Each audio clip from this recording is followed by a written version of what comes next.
Hello everyone, welcome to the new world with IIT and thinking. आज हम hybridisation की सबसे बेस्ट ट्रिक देखेंगे और ये ट्रिक मैं जो आपको बताने वाला हूँ, ये 3 ट्रिक है। मतलब हाइब्रिडाइजेशन से रिलेटेड कोई भी प्रॉब्लम होगी आप सॉल्व कर लोगे, ठीक है। चाहे वो IIT एडवांस का हो, चाहे नीट का हो, चाहे JEE मेंस का हो, चाहे एम्स का हो, सारे क्वेश्चन आप चुटकियों में कर लोगे, विद इन सेकेंड सॉल्व कर लोगे आप। इस ट्रिक से ज्योमेट्री, शेप, लोन पेयर, मतलब आज ज्योमेट्री, शेप, लोन पेयर से जितनी रिलेटेड प्रॉब्लम होगी सब सॉल्व कर लोगे। मैं सारी चीजें बताने वाला हूँ, ठीक है। तो आइए सीखते हैं। देखिए, इसके बाद हम ये PYQ क्वेश्चन है, हम इनको भी सॉल्व करेंगे, ठीक है ना। तो आज आइए बेसिकली हम सबसे पहले ट्रिक देखते हैं, हमारा ट्रिक क्या है, ठीक है ना। ट्रिक नंबर 1 देखिए, हाइब्रिडाइजेशन कैसे निकालते हैं ये आप पहले सीखते हैं। देखिए, हाइब्रिडाइजेशन निकालने के लिए ट्रिक नंबर 1 हमारा क्या कहता है। ट्रिक नंबर 1 होता है कि स्टेरिक नंबर आप सबसे पहले फाइंड आउट करोगे। स्टेरिक नंबर कैसे फाइंड आउट करोगे? हाफ हाफ और ब्रैकेट में ये V मतलब होता है valence electron of central atom, और प्लस एनायन। अगर मान लो हमारे कोई मॉलिक्यूल है, उस पर 2 निगेटिव चार्ज है, तो उसको ऐड कर दोगे, +2 कर दोगे, ठीक है। एनायन जितने भी होंगे उनको ऐड कर दोगे, और कैटायन जितने होंगे उनको माइनस कर दोगे। सपोज करो कि हमारे पास 3 कैटायन है, 3 पॉजिटिव चार्ज है, तो -3 कर दोगे, ठीक है। और plus number of monovalent atom. Monovalent atom क्या होते हैं? हाइड्रोजन या तो हैलोजन होंगे, तो वो हमारे मोनोवैलेंट एटम होते हैं, ठीक है। अगर ये 2 के बराबर आता है स्टेरिक नंबर, तो sp3, sp2, 4 sp3, ऐसे ही सो ऑन, ठीक है। आइए क्वेश्चन सॉल्व करके देख लेते हैं एग्जांपल। देखिए, IF7 ये JEE 2000 मेंस में 2012 में पूछा गया था, ठीक है ना। तो इसका हम क्या करेंगे, स्टेरिक नंबर कैलकुलेट करेंगे। कैसे करोगे? 1/2, और हमारा क्या हो जाएगा, सेंट्रल एटम क्या है, जो सेंट्रल एटम जनरली जो कम नंबर में होता है, मोस्ट इलेक्ट्रोनेगेटिव होता है जनरली, या कम नंबर में होता है। आप कहोगे यहाँ फ्लोरीन है, नहीं, जो कम नंबर में होता है जनरली, आप समझ जाओगे वही सेंट्रल एटम होता है। तो आयोडीन का वैलेंस इलेक्ट्रॉन 7 होता है, ठीक है। साइड एटम कितना है? 7 है। तो इसे अब करोगे तो 14/2 बराबर 7 आ जाएगा। तो 7 बराबर क्या हो जाएगा? sp3d3, ठीक है। घबराइए नहीं, ज्योमेट्री शेप भी हम बताएंगे, टेंशन नहीं लीजिए आप, ठीक है ना। ज्योमेट्री शेप भी बताएंगे, ठीक है ना। ज्योमेट्री की बात करेंगे तो पेंटागोनल, बाइपिरामिडियल आ जाएगा, लेकिन वो हम आगे बात करेंगे। देखो, इसमें अगर हम हाइब्रिडाइजेशन निकालेंगे तो वही कहानी हो जाएगा, 1/2। और सेंट्रल एटम कौन हो गया? जेनान सेंट्रल एटम होता है। जेनान का वैलेंस इलेक्ट्रॉन, जनरली आप वैलेंस इलेक्ट्रॉन याद कर लो। कार्बन फैमिली होंगे तो उसके वैलेंस इलेक्ट्रॉन कितने होते हैं? 4। बोरान फैमिली होंगी तो उसके 3। ऑक्सीजन फैमिली होंगे तो उसके 6। हाइड्रोजन फैमिली होंगी तो उसके 7। और अगर जेनान कहीं पे दिखता है तो उसके 8। इतना आपको तो इतना जनरली याद होना चाहिए, ठीक है ना, वैलेंस इलेक्ट्रॉन। देखो, और नाइट्रोजन फैमिली होंगे तो 5 होते हैं, ये भी याद रख लो। तो देखो, जेनान का वैलेंस इलेक्ट्रॉन 8। ऑक्सीजन हमारा मोनोवैलेंट एटम है नहीं, ऑक्सीजन को नहीं काउंट करोगे। हाइड्रोजन 4 है तो उसको 4 लिख लोगे। तो ये हमारा कितना आ जाएगा? 12/2 आ जाएगा 6 मतलब sp3d2। तो sp3d2 मतलब हमारा ये ऑक्टाहेड्रल। अभी हम ज्योमेट्री शेप क्या होता है, डिफरेंस सब बता देंगे। अभी आप जनरल गेस देखो, ठीक है ना। ये क्वेश्चन हमारा सॉल्व हो गया। अब हम आपको बताते हैं लोन पेयर आप कैसे फाइंड आउट करोगे। इसमें देखो, लोन पेयर कैसे निकलता है पता है? जो हाइब्रिडाइजेशन आता है ना, 7 आया ना, 7 माइनस साइड एटम कर दो। कितना साइड एटम? 7 है, 0 लोन पेयर आएगा, ठीक है ना। जो हाइब्रिडाइजेशन आए माइनस साइड एटम कर दो, ठीक है ना। तो ऐसे ही इसमें भी आप निकाल सकते हो। हमारा निकालो, क्या करोगे? 6 आया है, और 6 के बाद आप क्या करोगे? सोचो, बताओ। ऑक्सीजन है, आप जल्दी बताओ। तो 6 है, और 6 के बाद आप क्या कर दोगे? -4, और 1 ऑक्सीजन भी है, तो मतलब -5 करोगे तो हमारा 1 लोन पेयर आएगा। ये 1 लोन पेयर किस पे है? जेनान पे है, सेंट्रल एटम पे आप निकाल रहे हो, कंफ्यूज नहीं होना, ठीक है। तो आप लोन पेयर भी ऐसे काउंट कर सकते हो। अब ट्रिक नंबर 2 क्या है, आइए उसको देखते हैं, ठीक है। दूसरी ट्रिक आने से पहले इस क्वेश्चन को भी सॉल्व कर ही लेते हैं, नीट में ही पूछा गया था, ठीक है ना। इसमें पूछा था किसमें, दोनों पेयर में हमारे sp3 हाइब्रिडाइज्ड है, मतलब दोनों में sp3 हाइब्रिडाइजेशन, ऐसा कौन सा हमारा ऑप्शन है जिसमें दोनों में sp3 है। तो इसको हम सॉल्व कर लेते हैं, इसी में सॉल्व कर लेते हैं। देखो, तो H2SbF3 पहला ऑप्शन ये था, तो इसको देखो 1/2 सेंट्रल एटम सल्फर है, सल्फर का वैलेंस इलेक्ट्रॉन 6 और हाइड्रोजन 2, तो ये आ जाएगा 4। तो ये तो sp3 है, और ठीक है, दूसरा ऑप्शन BF3 वो भी होना चाहिए। तो ये 1/2 3 + 3 6, मतलब ये 3 आ जाएगा, sp2 है, ये हमारा नहीं है, तो ये ऑप्शन हमारा नहीं है। यहाँ से देख लेते हैं NH3 वाला, तो 1/2 नाइट्रोजन बैलेंस रखना 5, हाइड्रोजन साइड एटम, तो ये sp3 आ जाएगा। और यहाँ पे CO2 में 1/2 और कार्बन 4, ऑक्सीजन मोनोवैलेंट एटम है नहीं, 2 दूनी 4, ये sp, ये भी नहीं है।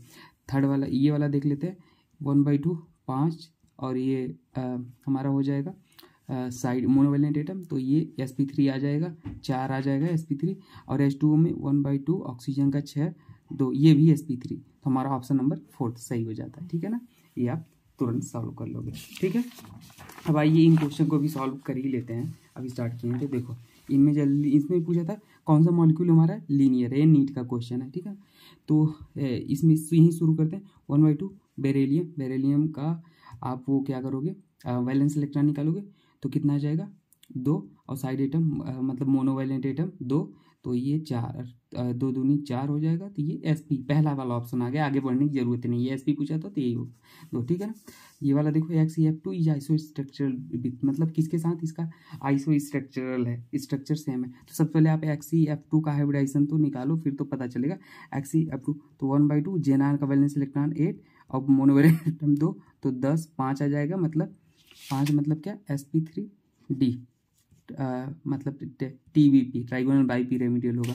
अब देख लो 5 किसका आता है, तो इसमें आप निकालोगे तो 1/2, और आयोडीन का 7 होता है हाइड्रोजन का, और मोनोवैलेंट एटम 2, और निगेटिव चार्ज है, निगेटिव चार्ज मतलब क्या हो जाएगा, एक ऐड हो जाएगा, एक निगेटिव चार्ज है तो एक ऐड, तो ये भी 7 2 9 1 10 5 आ जाएगा, मतलब ये मतलब पहला ऑप्शन सही हो गया। ठीक है ना, बाकी इन सब का भी आप निकाल सकते हो।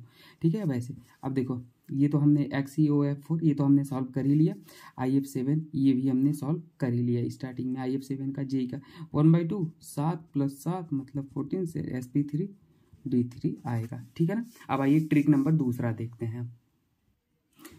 ट्रिक नंबर दूसरा हमारा ये है, ये जनरली ऑर्गेनिक कंपाउंड में लगाना। ठीक है ना, ऑर्गेनिक केमिस्ट्री में लगाना है ये। तो देखो ये कहता है सिग्मा बॉन्ड और लोन पेयर, अगर नंबर ऑफ सिग्मा बॉन्ड और लोन पेयर अगर 2 के इक्वल आते हैं तो sp, 3 के इक्वल आते हैं sp2, 4 के इक्वल आते हैं sp3, बस सिंपल। तो मान लो इस कार्बन पे हाइब्रिडाइजेशन बताना है, इस कार्बन पे, तो आप क्या करोगे, सिग्मा बॉन्ड कितने हैं 1 2 3, 3 सिग्मा बॉन्ड है, कार्बन पे लोन पेयर कितना है 0 दिख रहा है, कार्बन के पास वैलेंस इलेक्ट्रॉन 4 होते हैं, चारों बॉन्ड बना लिए, मतलब कोई इलेक्ट्रॉन नहीं बचा 0, तो ये 3 3 मतलब sp2, इसी तरीके से ये भी sp2 आएगा। ठीक है ना, आप याद रख लो। और यहाँ पे आप निकालोगे तो यहाँ पे अगर आपको बताना है इस कार्बन पे, तो यहाँ पे देख लो सिग्मा बॉन्ड कितने हैं 1 2 3 और लोन पेयर 0, तो ये भी sp2। इधर निकालना है मान लो तो सिग्मा बॉन्ड कितने 1 2 3 4 सिग्मा बॉन्ड है, लोन पेयर 0 है, तो sp3 हो गया। ठीक है ना, आप जनरली याद रख लेना, कार्बन हाइड्रोजन के केस में याद रखना, सिंगल बॉन्ड होता है तो sp3, डबल बॉन्ड तो sp2 और ट्रिपल बॉन्ड तो sp, ये कार्बन हाइड्रोजन रहे तभी देखना, बाकी आप यही अप्लाई करना। अब देखो जैसे इस कार्बन पे बताना है हाइब्रिडेशन, तो क्या आ जाएगा sp3, क्योंकि 3 सिग्मा बॉन्ड है, लोन पेयर 0 है, इस पर भी sp3, इस पर कितना बताओगे, तो 1 2 3 सिग्मा बॉन्ड है, 0 लोन पेयर है, तो मतलब sp2, इस पर sp2, इस पर देखोगे तो 1 2 2 सिग्मा बॉन्ड है, लोन पेयर 0 है क्योंकि चारों बॉन्ड बना लिए हैं, तो sp, इस पर भी sp। ठीक है ना, ऐसे भी क्वेश्चन पूछे जाते हैं आपसे। ठीक है ना, अब देखो अगर हम पूछें इन पे हाइब्रिडाइजेशन क्या होगा, तो आप कहोगे सर यहाँ पे 1 2 3 सिग्मा बॉन्ड है और एक लोन पेयर है, तो आ जाएगा 4 मतलब sp3। आप हो गए गलत, ध्यान देना, जब भी लोन पेयर हो ना, एक लोन पेयर हो और रेजोनेंस हो रहा है, रेजोनेंस आप पढ़े होगे, अगर नहीं पढ़े हो तो जाके हमारे जीओसी वाले लेक्चर में आप पढ़ लेना। ये लोन पेयर क्या होता है, रेजोनेंस में चला जाएगा, तो इसको लोन पेयर में यहाँ काउंट नहीं करेंगे। ठीक है ना, तो इसलिए हमारा 3 सिग्मा बॉन्ड ही होगा, और सिग्मा बॉन्ड मतलब 3 मतलब sp2, इसको sp2 लेंगे। अब यहाँ पे आ जाओ केस, यहाँ पे देखो 2 लोन पेयर है, तो एक तो रेजोनेंस में चला जाएगा, एक बचा रहेगा, तो 1 2 2 सिग्मा बॉन्ड है और लोन पेयर कितना है 1 है, एक तो रेजोनेंस में चला गया, यहाँ तो एक ही था तो एक चला गया, कुछ बचा ही नहीं, तो इसलिए 3 आएगा मतलब sp2। ठीक है ना, अब यहाँ पे देखो, यहाँ पे रेजोनेंस ही नहीं हो रहा है, तो आप कैसे निकालोगे, 1 2 सिग्मा बॉन्ड है और एक लोन पेयर है, रेजोनेंस में जा ही नहीं रहा है, और तो हमारा 3 3 मतलब sp2। ठीक है ना, ये याद रख लेना। अब देख लो ट्रिक नंबर 3 क्या कहता है, इन केस ऑफ रेडिकल देता है ना कभी कभी, आपको आज डाउट क्लियर हो जाएगा। देखो अगर कभी भी हमारा साइड एटम ज़्यादा मोर इलेक्ट्रोनेगेटिव है सेंट्रल एटम से, और हमारा सेंट्रल एटम के पास कोई लोन पेयर नहीं है, कोई लोन पेयर नहीं है, तो रेडिकल को हम कंसीडर करेंगे हाइब्रिडाइजेशन में। तो हमारा देखो वही नंबर वन सिग्मा बॉन्ड निकालोगे 1 2 3, कितने सिग्मा बॉन्ड 3 सिग्मा बॉन्ड, और एक रेडिकल है तो 4 4 मतलब sp3। अगर ये कंडीशन मैच करती है। अब मान लो साइड एटम हमारा लेस इलेक्ट्रोनेगेटिव है, देखो hydrogen side atom less electronegative है, तो हमको रेडिकल में कंसीडर नहीं करते हैं, रेडिकल को हम नहीं कंसीडर करते, तो हमारा 3 सिग्मा बॉन्ड हो जाएगा और रेडिकल को इस बार नहीं कंसीडर करेंगे, तो मतलब sp2 आ जाएगा। ठीक है, अब देखो अगर साइड एटम ज़्यादा मोर इलेक्ट्रोनेगेटिव है, देखो ऑक्सीजन है मोर इलेक्ट्रोनेगेटिव है और सेंट्रल एटम के पास लोन पेयर है, तो रेडिकल को कंसीडर नहीं करते हैं, तो मतलब हमारा 2 सिग्मा बॉन्ड है और एक हमारा लोन पेयर है, तो हमारा 3 मतलब sp2। ठीक है ना, दिख रहा है आपको, sp2 हो जाएगा ये। अब अगर मान लो देखो यहाँ पे इस वाले केस में क्या करोगे, अगर साइड एटम मोर इलेक्ट्रोनेगेटिव है, देखो इलेक्ट्रोनेगेटिव है लेकिन हमारा सेंट्रल एटम के पास कोई लोन पेयर नहीं, no lone pair on central atom.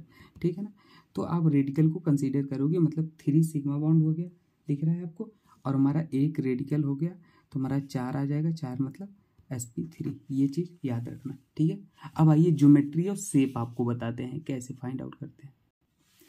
मैंने ज्योमेट्री और शेप से रिलेटेड सारी चीज़ें लिख दी हैं, मतलब आपको कभी भी कोई क्वेश्चन नहीं रोक सकता। ठीक है ना, सारी चीज़ें।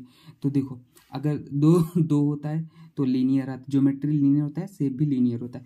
3 अगर आता है स्टैटिक नंबर हमारा, तो अगर 0 लोन पेयर है 1 लोन पेयर, ज्योमेट्री तो हमेशा हमारा सेम होगा, बस डिफरेंट क्या होता है शेप। अगर 0 लोन पेयर है तो ट्राइगोनल प्लेनर होगा, और अगर 1 लोन पेयर है तो बेंट हो जाएगा। ठीक है ना, इसी तरीके से 4 अगर आता है तो हमारा ज्योमेट्री तो टेट्राहेड्रल होगा अगर ज्योमेट्री की बात करें, लेकिन लोन पेयर का बात करेगा, अगर शेप का बात करेगा तो अगर 0 लोन पेयर है तो टेट्राहेड्रल, 1 लोन पेयर है तो पिरामिडियल, 2 लोन पेयर है तो बेंड। इसी तरीके से आप इन सभी का आप फाइंड आउट कर सकते हो। मैंने सारा लिख दिया है पूरा डिटेल में, सब कुछ भी नहीं बचा है। ठीक है, आप इसको जरूर याद रखिएगा।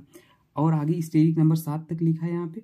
ठीक है ना, और ये वाला ध्यान देना, 7 अगर आता है ना, तो अगर 0 लोन पेयर है, 1 लोन पेयर है, 2 लोन पेयर है, ये केवल फ्लोरीन, ये एक्स हमारा फ्लोरीन, जैसे XeF5- मतलब हाइड्रोजन हमारा फ्लोरीन होगा, तभी ये वाला केस अप्लाई करना। ठीक है ना, नहीं तो हम बताते हैं क्या अप्लाई करना। 1 लोन पेयर होगा तो डिस्टोर्टेड ऑक्टाहेड्रल, 2 लोन पेयर होगा तो पेंटागोनल प्लेनर होगा, और अगर 0 लोन पेयर होगा तो पेंटागोनल बाइपिरामिडल होगा ना, ये 7 के केस में। अब आप कहोगे सर अगर फ्लोरीन ना हो दूसरा कुछ आ जाए तब, ठीक है ना, तो दूसरा कुछ अगर आता है तो मैं वो भी बता देता हूँ केस, दूसरा केस वाला।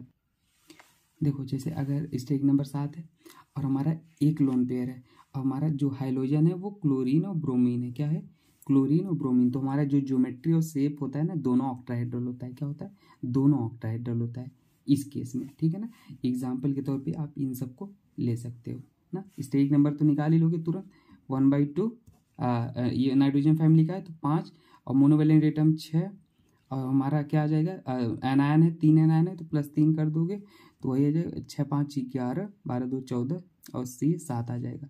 ठीक है 7, ठीक है ना, और 7 -1 6 करोगे साइड एटम तो 1 लोन पेयर आ जाएगा आगे, और क्लोरीन और ब्रोमीन तो दिया ही है, हमारे ज्योमेट्री से ऑक्टाहेड्रल हो जाए, ऐसे ही सम का हो जाएगा। ठीक है ना, और स्टेरिक नंबर अगर 8 आता है तो स्क्वायर एंटी प्रिज्मेटिक होता है। ठीक है ना, स्ट्रक्चर ज्योमेट्री और शेप आप यही कर देना। ठीक है ना, स्टेरिक नंबर अगर 8 आपसे पूछता है तो। हमारे सारे क्वेश्चन हो गए, एक क्वेश्चन और कर लेते हैं। NH4+ मान लो है मेरे पास, इसका क्या होगा 1/2, और हमारा सेंट्रल एटम नाइट्रोजन 5 और हाइड्रोजन मोनोवैलेंट 4 प्लस है तो -1 कर दोगे, 1 प्लस है तो 1/2 8 आ जाएगा तो 4 आ जाएगा, तो ये क्या हो जाएगा sp3।